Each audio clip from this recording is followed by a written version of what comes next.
Hello అండి. అందరికీ నమస్కారం. కథా ప్రాంగణానికి స్వాగతం. ఇప్పుడు మనం చెప్పుకోబోతున్న కథ అన్యాయం. రచన ప్రముఖ రచయిత అర్నాథ్ గారు. ఇక కథలోకి వెళ్దామా?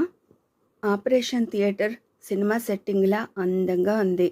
తుడిచిన అద్దంలా శుభ్రంగా ఉంది. కల్లా కపటం తెలియని మనసులా నీట్గా ఉంది. ఆ థియేటర్ మధ్యలో కాళ్ళు చేతుల్లేని స్టెయిన్లెస్ స్టీల్ బల్ల ఉంది. ఆ బల్ల మనిషి పడుకోవడానికి సరిపోతుంది. ఆ బల్ల నడుం లేని పిల్ల సర్కస్ చేసేటట్టుగా కావలసిన యాంగిల్లో తిరుగుతుంది. కావలసిన యాంగిల్లో ముడుచుకుంటుంది. ఆ పక్కనే అద్దాల బల్ల ఉంది. ఆ బల్లకు 4 కాళ్ళు, 4 చక్రాలు ఉన్నాయి. ఆ బల్ల మీద తెల్లటి గుడ్డ పరిచి ఉంది. ఆ గుడ్డ మీద కత్తులు, కటారులు ఉన్నాయి. అవి జిగ్ జిగ్మని మెరుస్తున్నాయి. థియేటర్లోకి కొండయ్యను స్ట్రెచ్చర్ మీద తీసుకురాలేదు. మోసుకొని కూడా తీసుకురాలేదు. నడిపించే తీసుకువచ్చారు. కానీ కొండయ్య ద్వారం దగ్గరే నిలుచుండిపోయాడు. కొండయ్య 35 వయసుతో 60 కేజీల బరువుతో తెల్లటి పంచెలో నల్లటి ఒళ్ళుతో గజగజ వణుకుతో చేతులు కట్టుకుని నరక ద్వారం దగ్గర నించున్నట్టుగా నిలుచుండిపోయాడు. అతనికి తొడల దగ్గర చిన్న ఆపరేషన్ చేయాల్సి ఉంది. కానీ అదేదో పెద్ద ఆపరేషన్ అనుకొని చెడ్డ భయపడిపోతున్నాడు కొండయ్య. భయపడుతున్న కొండయ్యను నవ్వుతూ బల్ల మీదకు ఆహ్వానించాడు రామారావు. రామారావు డాక్టరు. ఆ డాక్టరే సర్జను. ఆ డాక్టర్దే ఆపరేషన్ థియేటరు. దానికి ఆనుకుని ఉన్న ఆసుపత్రి అంతా అతనిదే. పేషెంట్లు ఇచ్చే ఫీజులు అతనికే. కాంపౌండరు, నర్సులు, పాకివాళ్ళు అంతా అతని దగ్గర పనిచేస్తున్న వాళ్లే. డాక్టర్ ఆహ్వానాన్ని తిరస్కరిస్తే రోగం కుదరదు కనుక ఆ బల్ల దగ్గరికి వెళ్ళాడు. వెళ్ళి ఆ బల్లను చూసి శవపేటికను చూసినట్టుగా జడుసుకున్నాడు. ఆ బల్ల ఎంతమందికి ప్రాణాలు పోసిందో, ఎంతమంది ప్రాణాలు తీసిందో. బల్ల చుట్టూ డాక్టరు, కాంపౌండరు, ఒక తెల్ల నర్సు, ఒక నల్ల నర్సు ఉన్నారు. వాళ్ళ బట్టలు తెల్లగా ఉన్నాయి. వాళ్ళ మూతులకు తెల్లటి గుడ్డలున్నాయి. వాళ్ల చేతులకు తెల్లటి గ్లౌజులున్నాయి. పడుకోండి అంది తెల్ల నర్సు. పడుకున్నాడు కొండయ్య. భయపడకండి అంది నల్ల నర్సు. భయపడుతున్నాడు కొండయ్య. అతని శరీరంలో ఆపరేషన్ చేయాల్సిన భాగం మీదకు చక్రాల మీద పోజుగా నుంచున్న లైటుని తీసుకొచ్చి ఫోకస్ చేశాడు కాంపౌండర్. ఆ లైటు ఎటు పడితే అటు తిరగగలదు. దాని డయామీటర్ 1.5 ఉంటుంది. నల్ల నర్సు అతని నల్లటి కాళ్ల మీదున్న ఆ ఒక్క తెల్ల పంచిని విప్పేసింది. కొండయ్యకు చచ్చినంత సిగ్గేసింది. థియేటర్ చీకటిగా ఉంటే సిగ్గు తగ్గుతుందేమోనని కళ్ళు 2 చేతులతో మూసేసుకున్నాడు. కాంపౌండర్ ఆ 2 చేతుల్ని కళ్ళ మీద నుంచి తీసేసి గుండెల మీద వేశాడు. కొండయ్య గుండె అదురుకి గుండె మీదున్న కొండయ్య చేతులు బెదురుతున్నాయి. అతని చేతుల మీద తెల్లటి గుడ్డ కప్పింది నల్ల నర్సు. నీకేమైనా బాధగా ఉన్నా, ఏమైనా చెప్పాలనిపించినా నోటితో చెప్పు, కానీ చేతులతో చెప్పకు. చేతులు గుండె మీద నుంచి తీయకు. పొరపాటునన్నా లేవకు. జాగ్రత్తగా ఉండాలి. అర్థమైందా అన్నాడు డాక్టర్. కానీ ఏ క్షణంలోనన్నా చేతులు పొజిషన్ నుంచి తీసేస్తానేమో, గబాల్న లేచిపోతానేమో అని భయపడుతున్నాడు కొండయ్య. జరిగే ఆపరేషన్ కనిపించకుండా కొండయ్య నడుం దగ్గర చిన్న తెర అరేంజ్ చేశాడు కాంపౌండరు. కొండయ్య కళ్ళు తెరిచి చూశాడు. డాక్టర్ తలకాయ, తెల్ల నర్సు జుట్టు ముడి తప్ప మరేం కనిపించలేదు. కళ్ళు మూసేశాడు. మళ్ళీ కళ్ళు తెరవడం ఆపరేషన్ అంతా అయిపోయాకే అని నిశ్చయించుకున్నాడు. ఇప్పుడు తిమిరి ఇంజెక్షన్ నెమ్మదిగా ఇస్తాను, కంగారు పడకండి అన్నాడు డాక్టరు. ఇంజెక్షన్ ఇస్తుంటే కొండయ్య అంత కంగారు పడలేదు. కానీ పడుతున్నది భయం. నీ పేరు కొండయ్య కదూ? అతని పేరు కొండయ్య అని తెలిసే అడిగాడు డాక్టర్ రామారావు. అవునండి. ఏం పని చేస్తుంటావు? నా పనేటా? చూడండి, మీరు డాక్టర్లు మనుషుల్ని కోస్తారు, కోసి మరమ్మత్తు చేస్తారు, చేసి కోసిన శరీరాన్ని కుట్లేసి అతికించేస్తారు. నాను అంతేనండి. మీలాగే కోసేస్తాను, అతికించేస్తాను. హేటి మనుషుల్ని కాదండి, ప్లేట్లని, పైపుల్ని అని అందామనుకుని అనలేక వెల్డర్ నండి అన్నాడు. వెల్డర్ అన్నమాట. బాగుంది.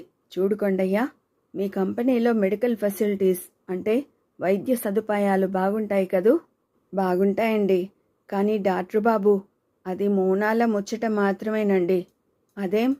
అదేనండి, వచ్చే నెల కాన్నించి వెధవ ఈఎస్ఐ ఆసుపత్రి మాకు గతండి. ESI employees state insurance corporation పారిశ్రామిక ఉద్యోగుల సౌకర్యార్థం ఉద్దేశించబడిన చట్టబద్ధమైన సాంఘిక భద్రతా పథకమని ఈఎస్ఐ రీజనల్ డైరెక్టర్ డైరెక్ట్గా హైదరాబాద్ నుంచి కొండయ్య దగ్గరికి వచ్చి నచ్చ చెప్పినా నా నమ్మను అని ముఖం మీదే అనేస్తాడు కొండయ్య. ఈఎస్ఐ ఆసుపత్రి మంచిది కాదా? ఏటి డాక్టరు తెలిసే అడుగుతుండా తెలవక అడుగుతుండా? బుర్ర గోక్కుందామనిపించింది కొండయ్యకి. కాని చేతులు కదపకూడదుగా. అదేటండి అలాగంటారు? ఇంతవరకు మాకిష్టం వచ్చిన డాక్టర్ కాడ నచ్చినట్టుగా వైద్యం తీసుకుంటున్నామండి. మా డాక్టరు వర్మగారు కూడా మహారాజండి. ఆ బాబుకి చేతులెత్తి మొక్కాల. ఆ బాబు రోగం వచ్చిన వాళ్ళందరినీ ఎంచక్క చూస్తాడు. ఆ బాబుకి సేత కాకపోతే స్పెషలిస్టులు ఏదో అంటారు చూసారా, అదే మీలాంటోళ్ళ కాడికి పంపుతాడు. చూడండి, తమరు నా ఆపరేషన్కి 200 అవుతాదన్నారు. నాను సరేనన్నాను. మీరు 300 అవుతాదన్నా నాను సరేనంతాను. ఎందుకెరిక అండి? తమరు డబ్బు ముట్టినట్టు రసీదు ఇచ్చేస్తారు కదేటి? ఆ రసీదు మాము కంపెనీకి చూపిస్తే మా రోగానికి ఖర్చు పెట్టిన డబ్బంతా ఎంతైనా ఇచ్చేస్తాదండి కంపెనీ. అంటే ఏటన్నమాట? మంచి వైద్యం దొరికినాది, ఖర్చెట్టిన డబ్బు వచ్చేసినది కదండి. డాక్టర్ బాబు, మీకు ఇదంతా తెలవదంటే నా నమ్మనండి. డాక్టర్ పైకి నవ్వారు కాబట్టి కొండయ్యకి డాక్టర్ నవ్వు వినిపించింది. నర్సులు నవ్వకూడదు కాబట్టి కొండయ్యకి వాళ్ళ నవ్వులు వినిపించలేదు. డాక్టర్ బాబు గారి ముఖం చూస్తేనే మాట్లాడడానికి భయం వేసేది. అలాంటిది నాతో డాక్టరుతో నాను ఎన్నాళ్ళో ఎరుగున్న మనుషుల్లాగా మాట్లాడేసుకుంటున్నావేటి? ఇప్పుడు నాకంత భయం వేయడం లేదేటి? అసలు ఎందుకనేమో డాక్టర్ బాబో నన్ను మాటల్లో పెడుతుంటా. అరే తస్సదియ్యా, అందుకే వాళ్ళని డాక్టర్లు అన్నారు మరి. అదంతా నాకు కొద్దిగా తెలుసనుకో, కానీ ఈఎస్ఐ మంచిది కాదని మాత్రం తెలీదు అన్నాడు డాక్టరు. అదేం ఈఎస్ఐ అండి, దరిద్రం. దాని మీద మన ధర్మాసుపత్రి నయం. ఆహా, అవునండి, దాని సంగతి నాకు బాగెరిక. నాకింతకు ముందు పనిచేసిన ప్రైవేటు కంపెనీలో ఈఎస్ఐ ఆసుపత్రి అంటేటో మా బాగా అనుభవం అండి. అక్కడ ఎలాంటి జబ్బుకైనా రంగు నీళ్ళు, ఏపీసీ మాత్రలు ఇస్తారండి. అదీని వాటి కోసం డ్యూటీకి సెలవెట్టి పొద్దల్లా లైన్లో నిలబడి పడిగాపులు కాయాలా. పగోడికైనా వద్దండి ఆ వెధవాసుపత్రి. చచా, మరీ అంత ఘోరంగా ఉంటుందటయ్యా బాబు. మరేటండి, ఆ రంగు నీళ్ళు ఆ మాత్రలు మింగి జబ్బు మీద జబ్బు తెచ్చుకోవడమేనండి. ఈ భాగ్యానికి మా జీతంలో 100కి 4 రూపాయలు చొప్పున కోసేస్తారండి. అంటే నా కాడ 10 రూపాయల దాకా కోసేస్తారన్నమాట. ఘోరమే కదండి. ఘోరమే మరి. డాక్టర్ బాబు, ఇందులోనా మరో పెద్ద లిటిగేషన్ ఉందండి. లిటిగేషనా? అవునండి. 100 జీతం తెచ్చుకుంటున్నోళ్ళు ఆఫీసర్లు ఈఎస్ఐ ఆసుపత్రికి వెళ్ళనక్కర్లేదటండి. వాళ్ళు మామూలుగానే తమర్లాంటోళ్ళ కాడికొచ్చి మంచి వైద్యం తీసుకోవచ్చటండి. చూడండి తేడా. ఆఫీసర్లే మనుషులు, మావు మనుషులం కాదు. కూలోడి కొనేయం, ఆఫీసర్ కొనేయం, చిన్న జీతగాడి కొనేయం, పెద్ద జీతగాడి కొనేయం. అసలు వాళ్ళు మా మీద ఏటండి ఎక్కువ పొడి చేసేది? డిజైన్ ఇంజనీర్ బాబు ఏటో 4 బుక్కులు ముందును పడేసుకుని డిజైన్స్ వేసేసి డ్రాయింగులు గీయించేసి మా ప్రొడక్షన్ డిపార్ట్మెంట్ మీద కిసిరెత్తాడు. వాటిని మా ఫోర్మెన్ అందుకొని మా కాడ కొట్టుకొని పారెత్తాడు. ఆ డ్రాయింగుల్లో నున్నట్టు చేసేయమంటాడు. చేసేయమని పూర్తిగా చెప్పకుండానే అటు మరెక్కడికో పరుగులెడతాడు. అదేటోగానండి డాక్టర్ బాబు, మా ఫోర్మెన్ డ్యూటీలో ఉన్నంతసేపు అలా కొంపలు మునిగిపోతున్నట్టు ఒకటే పరుగులెడుతుంటాడండి. ఇక ఆ పడేసిన డ్రాయింగులు మాకు అర్థం కావండి. అసలు వాళ్ళకి అర్థమైతే కదేటి? 4 గజాల పొడవు, 2 అంగుళాల డయామీటర్ ఉన్న పైపు మధ్యలో ప్లేటు పెట్టి వెల్డింగు చేసేయాలట. ఎలా చేస్తామండి చెప్పండి? పైపు కన్నం పెద్దది కాదు, పైపు సైజు చిన్నది కాదు. అలాంటప్పుడు వెల్డింగ్ ఎలా వీలవుద్దో చెప్పండి? మాకేటైనా మాయలు మంత్రాలు వచ్చుననుకుంటున్నారేటో ఆఫీసర్ బాబులు.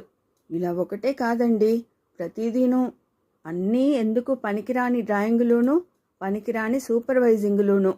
గమ్మత్తు చూడండి డాక్టర్ గారు, ఆఖరికి మావే చెప్తామండి, ప్లేటుని వెల్డ్ చేయాలంటే పైపుని కోయాలనో అదనో ఇదనో.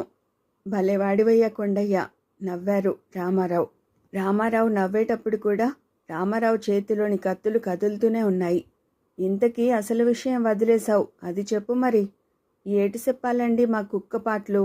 చూడండి, ఆఫీసర్లకి మాకు దర్జాల్లో జీతంలో తేడా ఉండొచ్చు కానండి, కళ్ళు కాళ్ళు ఆళ్లకున్నట్టే మాకు ఉన్నాయి. బతుకు మీద ఆశ ఆళ్లకున్నట్టే మాకు ఉంటుంది. ఆళ్ల రక్తం ఎర్రగున్నట్టే మా రక్తం ఎర్రగుంటుంది. ఆళ్లకొచ్చే రోగాలు మాకొచ్చే రోగాలు ఒకేలాగుంటాయి. కానీ వైద్యం ఆళ్లకోలా ఉండాలా మాకోలాగుండాలా. వాళ్ళకి ఖరీదైన వైద్యం, మాకు దిక్కుమాలిన వైద్యం. అదటండి నేయం, న్యాయం కాదు. మాకు నేయం చేసేవాళ్ళు ఓవులున్నారు చెప్పండి. చూడండి డాక్టర్ బాబు, మేం చదువుకోలేదు, మాకు ఒళ్ళొంచి చెమట్లు కక్కడం తెలుసు, మాకు గొడ్డులా బాధలు పడ్డం తెలుసు. కానీ ఆ బాధల నుంచి తప్పుకోవడం మాకు తెలియదు.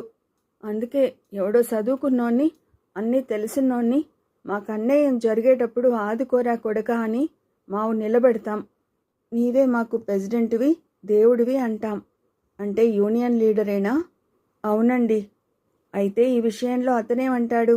అతడేటంటాడండి, అడకు జిత్తుల మారి నంజు కొడుకు. క్షమించండి డాక్టర్ బాబు, నాకు ఆవేశం వస్తే నోరు తినగలదు. పర్లేదు, చెప్పు చెప్పు. ఆ నంజి కొడుకు నక్క జిత్తులు. డాక్టర్ కూడా నంజి కొడుకు అనడం కొండయ్యకు ముచ్చటేసింది. ప్రెసిడెంట్ గాడిది ఊరు ఇక్కడ కాదు, ఉద్యోగం మా కంపెనీలో కాదు. మరి ఇనండి, మరి ఆడికో ఊరు ఉద్యోగం అంటూ ఏవీ లేవండి. ఇలాగే మన ఆంధ్రదేశంలో 2-3 కంపెనీల్లో ప్రెసిడెంట్ గిరి ఎలగబెడుతున్నాడండి. ఆడు మొట్టమొదట కమ్యూనిస్టట, ఆ వెనక 4 పార్టీలు మారి 4 మేడలు కట్టాడట.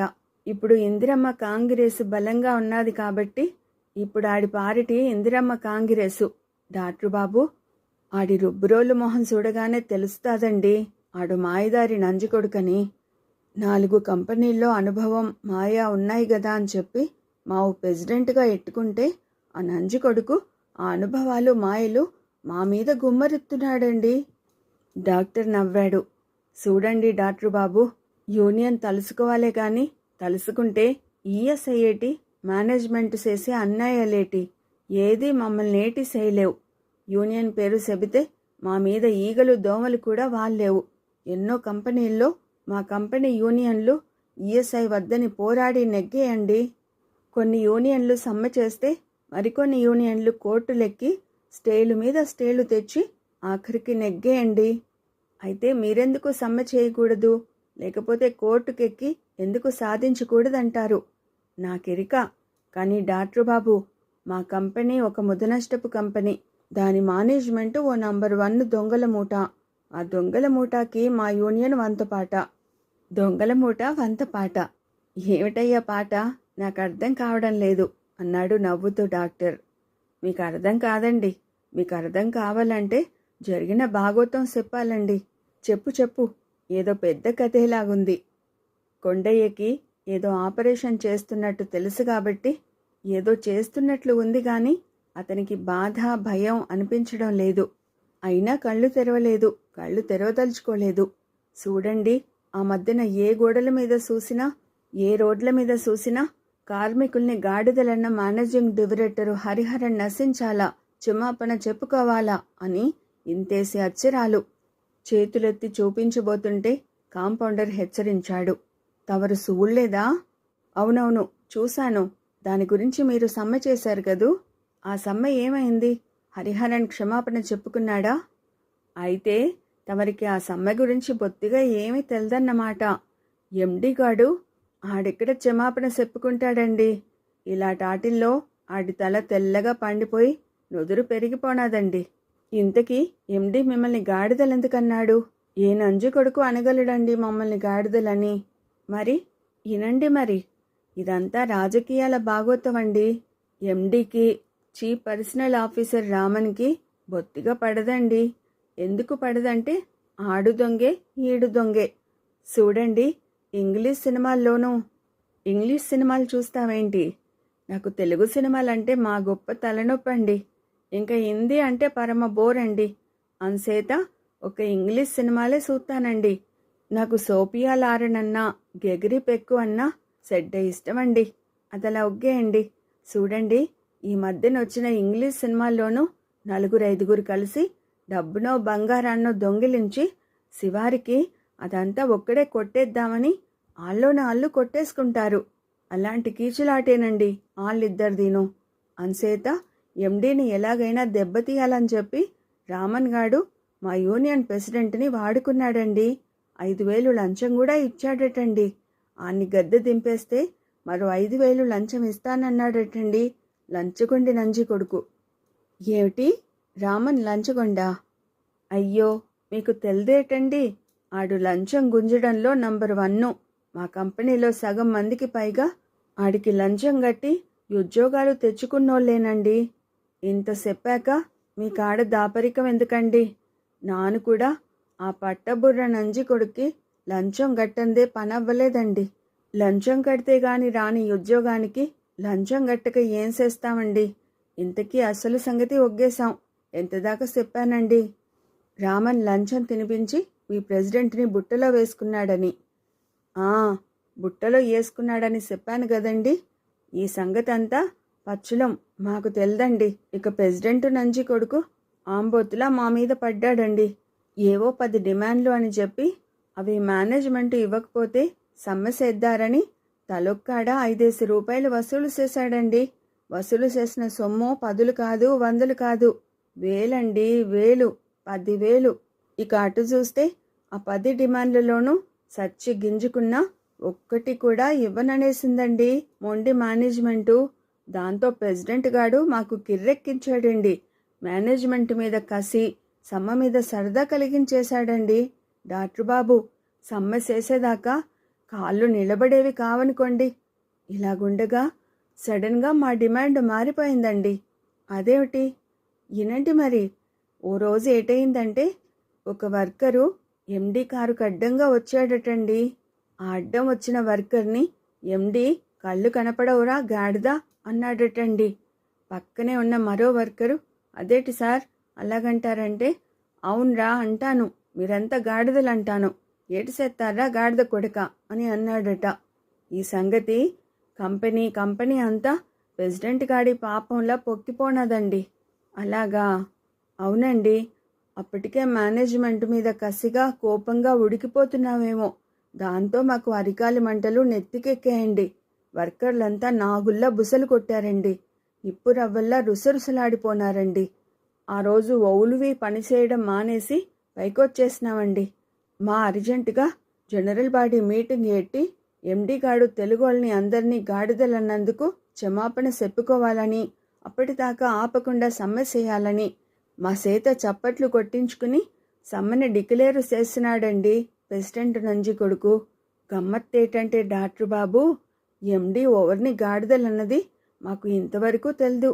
తెలుసుకుందారన్న ఐడియా కూడా అప్పుడు మాకు తట్టలేదు. ఏటంటేనండి, మాకు అభిమానాలు, ఆవేశాలు ఉంటాయే కానీ ఆలోచించడం, అడుగు వెనక్కేయడం మాకు తెల్దు. అన్ని సంపేద్దామంటే సంపేయడమే, లేదు అని పూజిద్దామంటే ఆకాశానికి ఎత్తేయడమే. అదండి మా తంతు. అందుకే కదండి కల్లా కపటం లేని మమ్మల్ని తోలు బొమ్మల్ని చేసేసి నాయకులు అన్నోళ్ళు వాళ్ళ సోర్దాలకి బలిసేస్తున్నారు. ఆ మాట నిజమే. మావు సమ్మె మొదలెట్టినావని చెప్పాను కదండి. వర్కర్లవంతా 100కి 100 పాళ్ళు డ్యూటీకి వెళ్ళడం మానేశామండి. ఆడోళ్ళు సమ్మెలో దూరలేదు కానండి. తక్కినోళ్ళంతా ఒక మాట మీద, ఒక తాటి మీద నిలబడ్డామండి. మీ కంపెనీలో ఆడపిల్లలున్నారేమిటయ్యా? అయ్య బాబోయ్, వాళ్ళు లేకపోవడం ఏంటండి? వాళ్ళు లేకుండా ఏ కంపెనీ ఉంది చెప్పండి? మా కంపెనీలో కనీసం 30 మంది ఉంటారండి. అంతా వయసులో పిటపిటలాడుతున్న ఆడపిల్లలేనండి. అంతా అప్పుడే పెళ్ళైనోళ్ళు, ఇంకా పెళ్ళి కావలసిన వాళ్ళునండి. పెళ్ళి కావలసిన వాళ్ళే బోల్డ్ మంది ఉన్నారండి. అబ్బా, అంతమంది ఉద్యోగాలు చేస్తున్నారన్నమాట. చేయక ఏటి చేస్తారు చెప్పండి? ఆడపిల్లలు ఏ 3 4 ఊసిపోక ఉద్యోగాలు చేస్తున్నారేమో గాని తక్కినోళ్ళంతా ఇంటిలో సరిగా గడవకే ఉద్యోగాలు చేస్తున్నారంట. లేకుంటే ఏ అమ్మా బాబు ఆడపిల్లల్ని ఇంట్లోంచి ఎందుకు బయటికి రానిస్తారు? నన్ను అడిగితే రానియకూడదంటానండి. అదేంటయ్యా అలాగంటావు? ఈ కాలంలో కూడా? ఏ కాలంలో కానివ్వండి, మగాడి ఇనప్పాదాల కింద పువ్వులా పిప్పైపోవలసిందేనండి ఆడది. ఏమిటోయ్ కవిత్వం చెబుతున్నావు? నా బోటి ముండా కొడుకి కవిత్వాలేటిగానండి. నాను చెప్పింది అక్షరాల నిజమండి. అలా కాకపోతే ఏ ఆడపిల్లకి భద్రత ఉంది చెప్పండి మా కంపెనీలో? ఆఖరికి 60 ఏళ్ల ముసలి డొక్కు ఆఫీసర్ నంజా కొడుకులకు కూడా ఉద్యోగానికి వచ్చే పరాయి ఆడది పట్టిక బెల్లంలా కనిపిస్తాదండి.